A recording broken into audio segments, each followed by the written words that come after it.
Hey, it's Lynn Galadner, and this is the Make Meaning podcast. I'm founder of the Your People marketing and PR agency, and I lead the Make Meaning movement, a platform that helps purpose-driven visionaries and leaders do business with meaning. On this podcast, you'll hear stories of how people dare to take chances to live the life they want, with meaningful work and purposeful days. There are many ways to fill your life with meaning. Join us at makemeaning.org to learn more. Now, on to the show.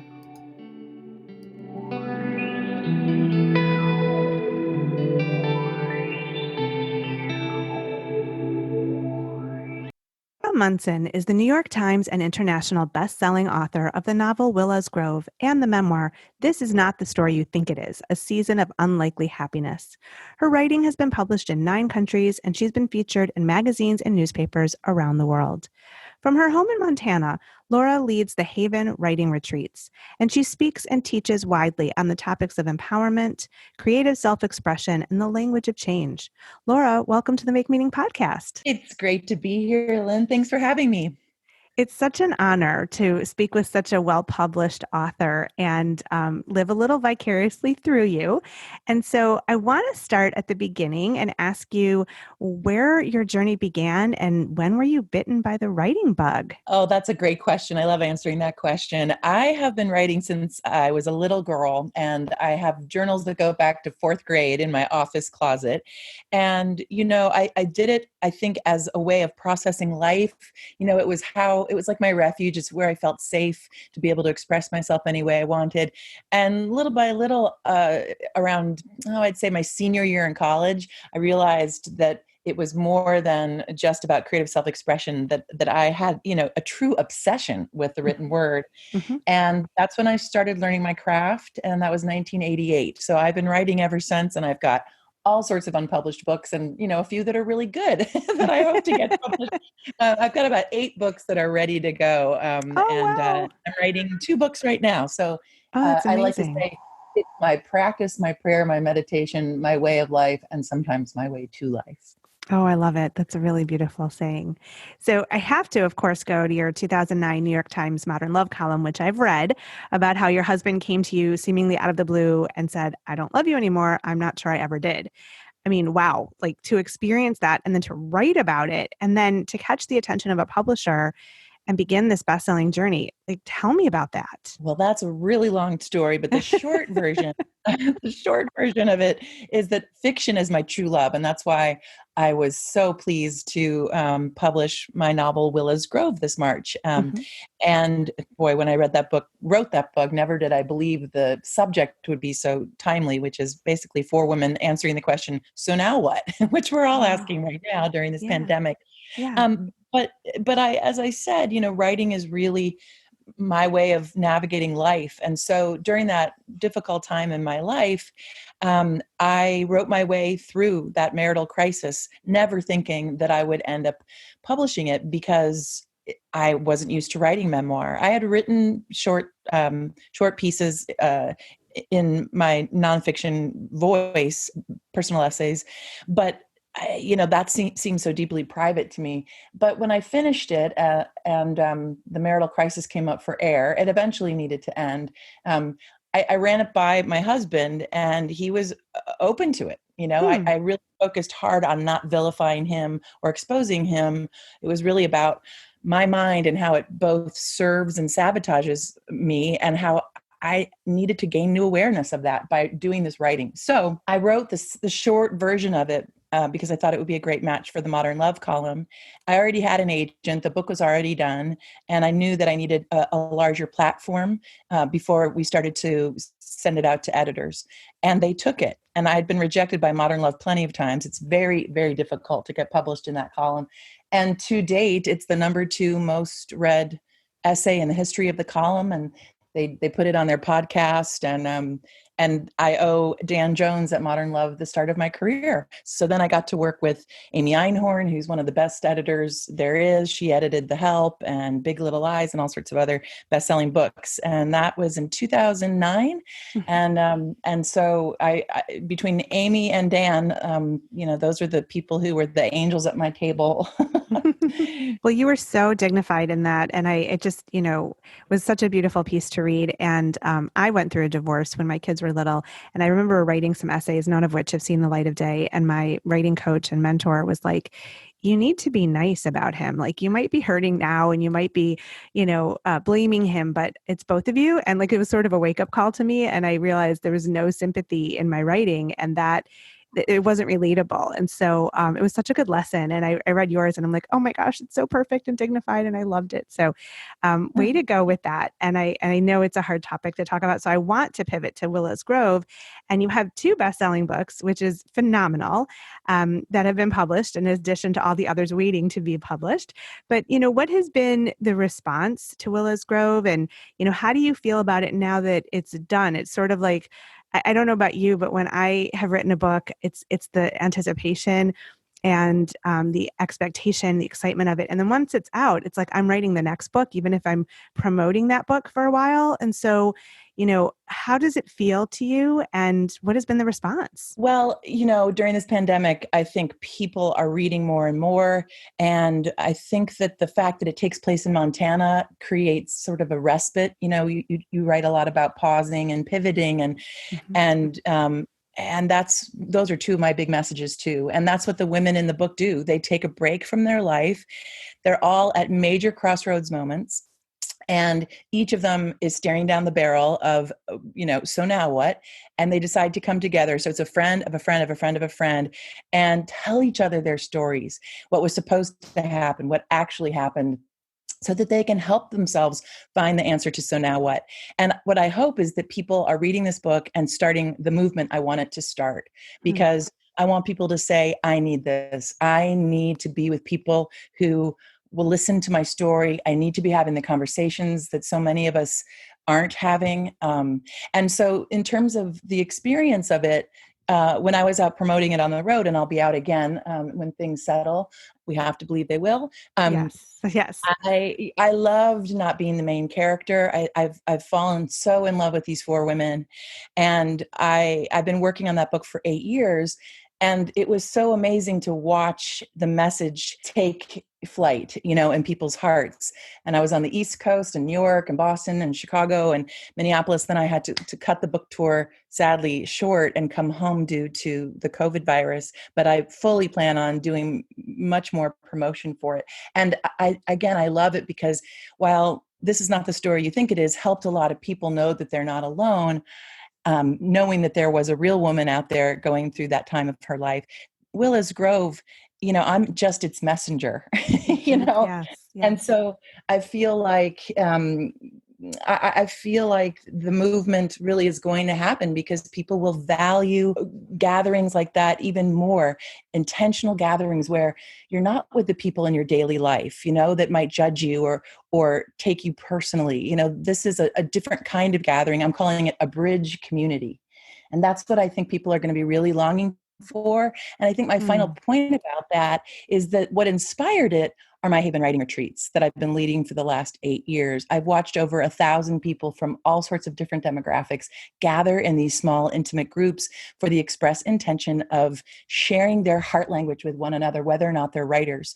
And that's what I know Willow's Grove captures, that heart language that we all seek. It's interesting, and I was going to ask you about Haven in a minute, and I'm going to, but I also wanted to circle back to something you just said, which was about asking, so now what? Which I think is a really courageous question, and really taking time, taking the gift of time to figure out who you are and what you want to do and what your life is about is a really brave step to take.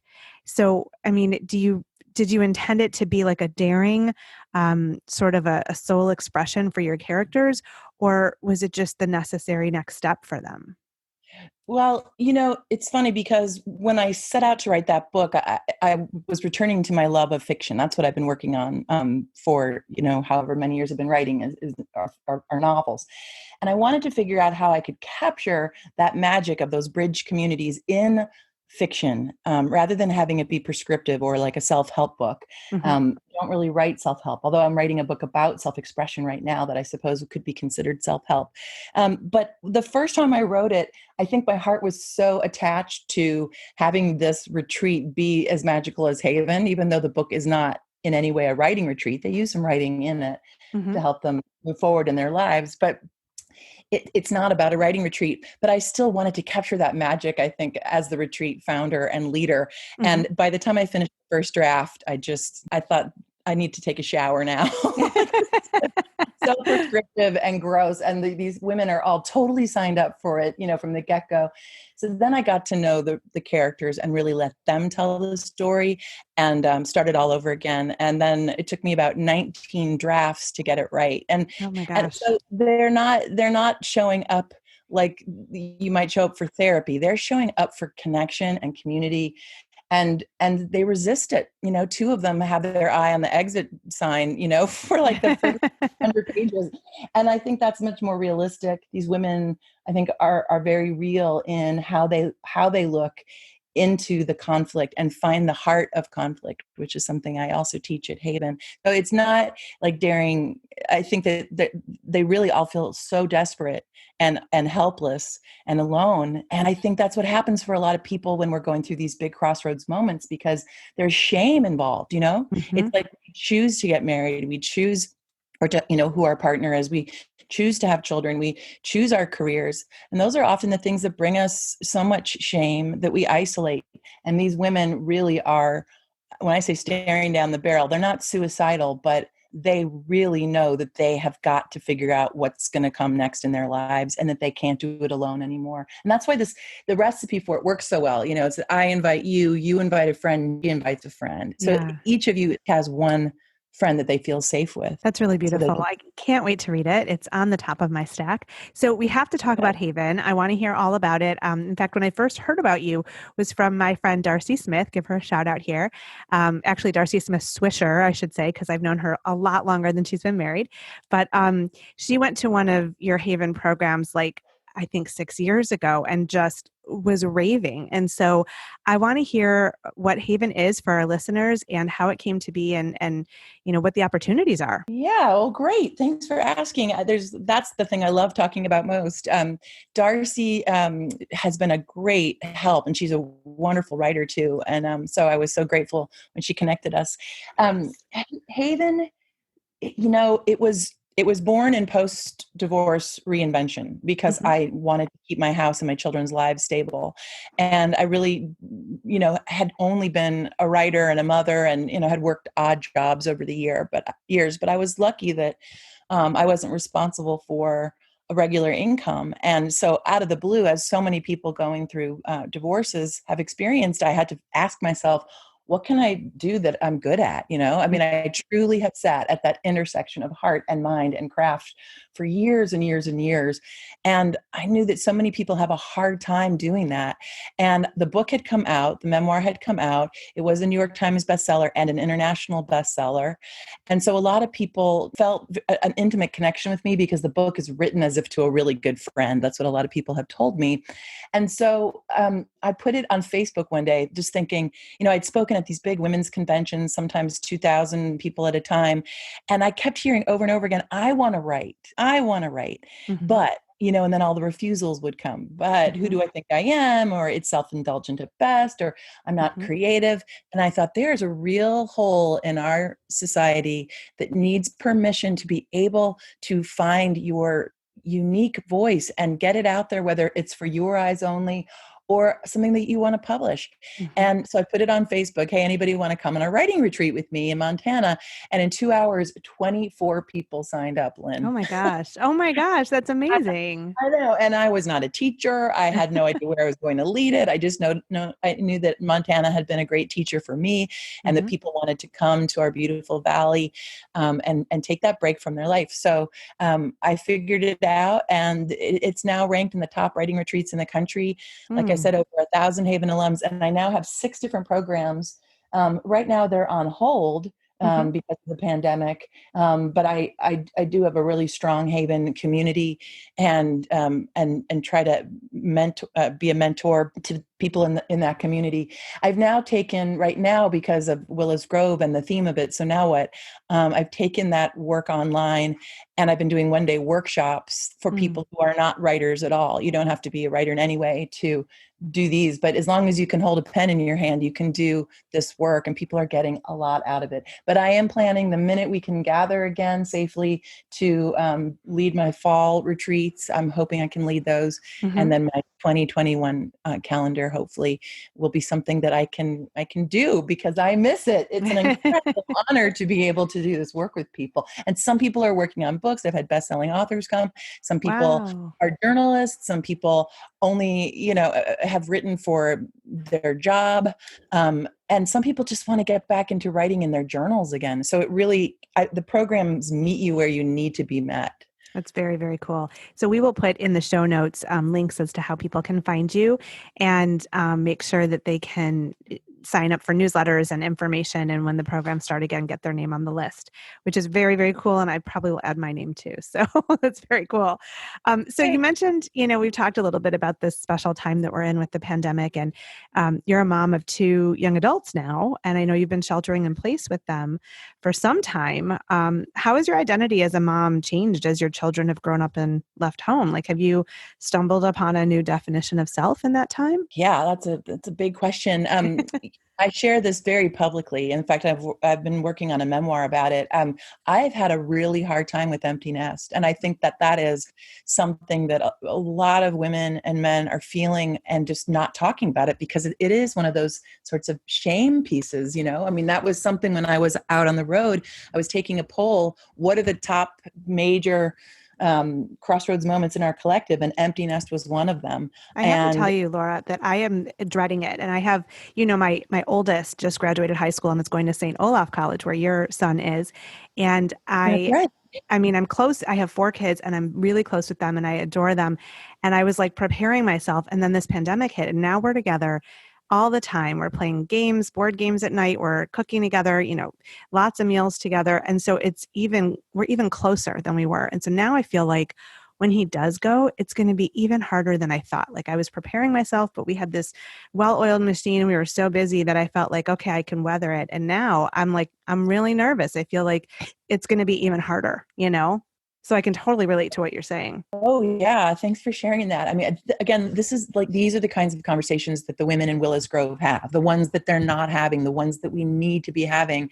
And we need to find safe circles to have them. It's Yeah. not just something to share in the grocery store buying broccoli, that your heart is breaking over empty nest. Because what if somebody makes some comment that just, shatters your heart right there in the produce Yeah. section, Yeah.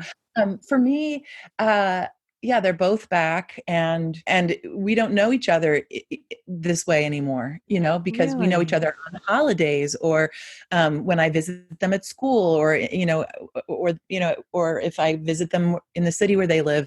My daughter's out of college and we're living in San Francisco.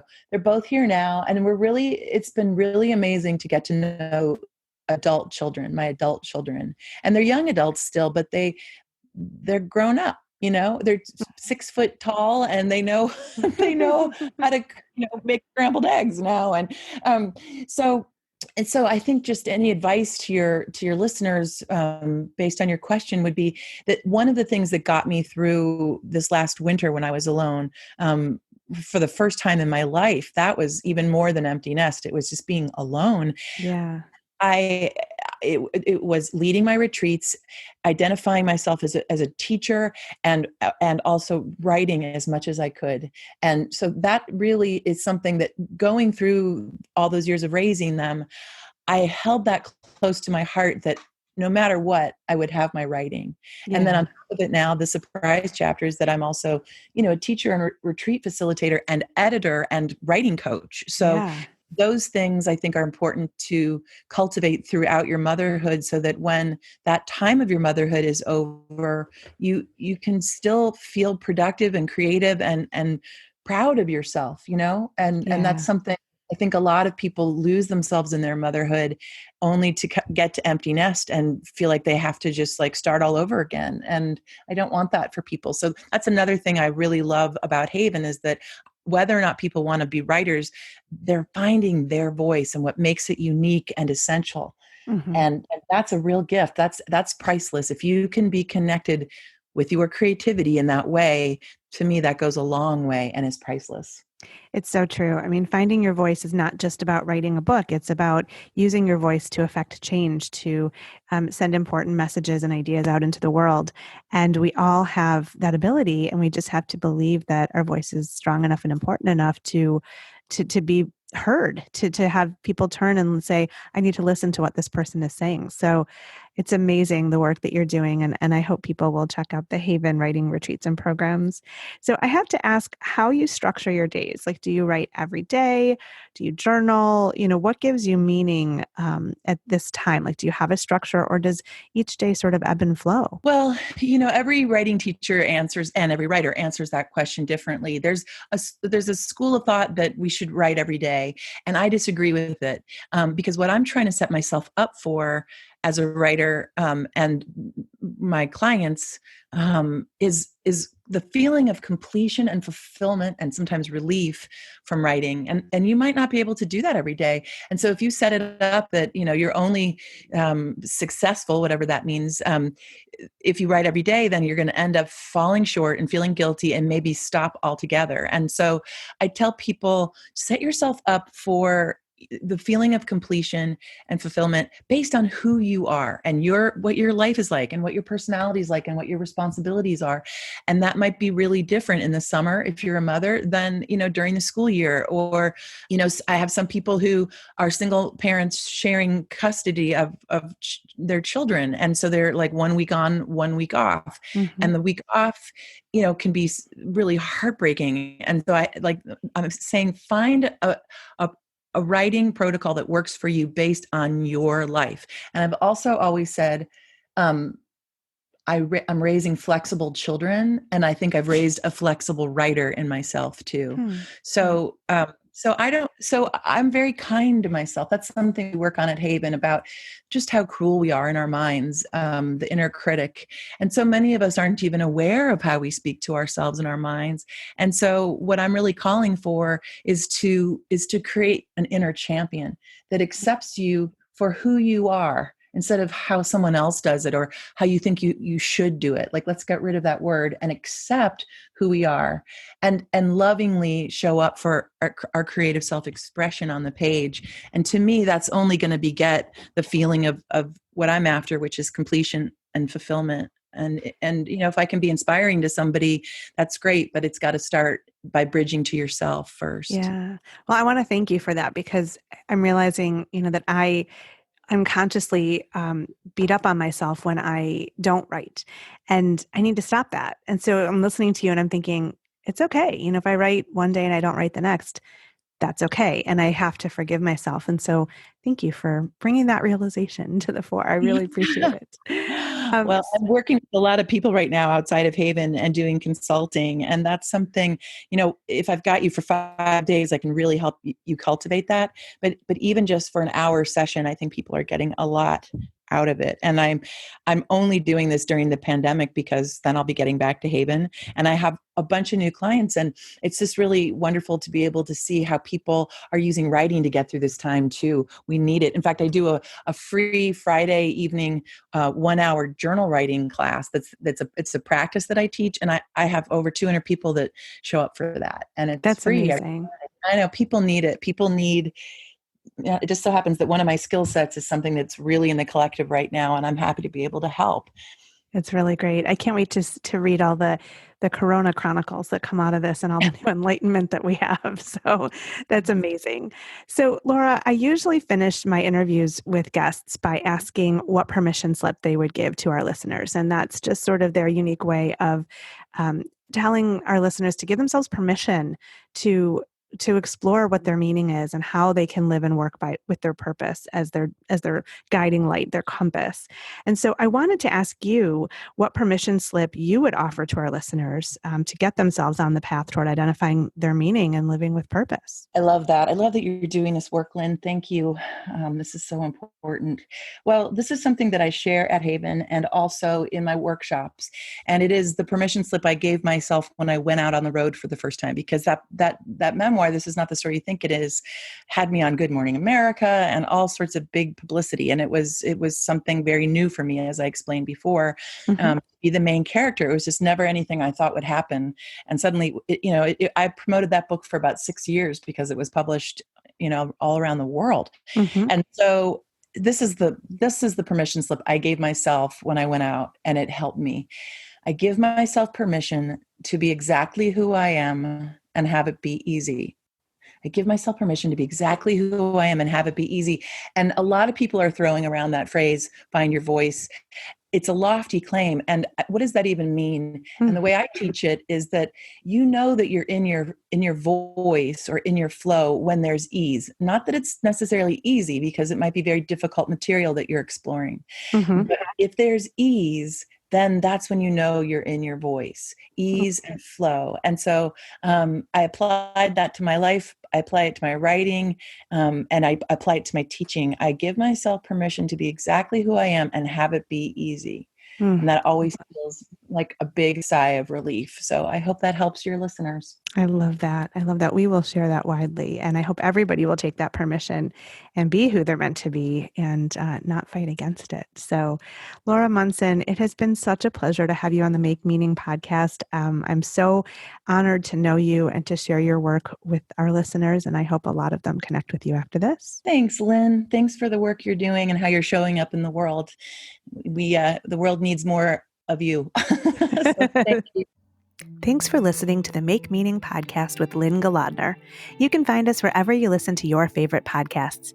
If you like what you've heard here, join us over at makemeaning.org to discover how you can add more meaning to your life. And hey, if you like our conversations, please subscribe and share this episode with the meaningful people in your world.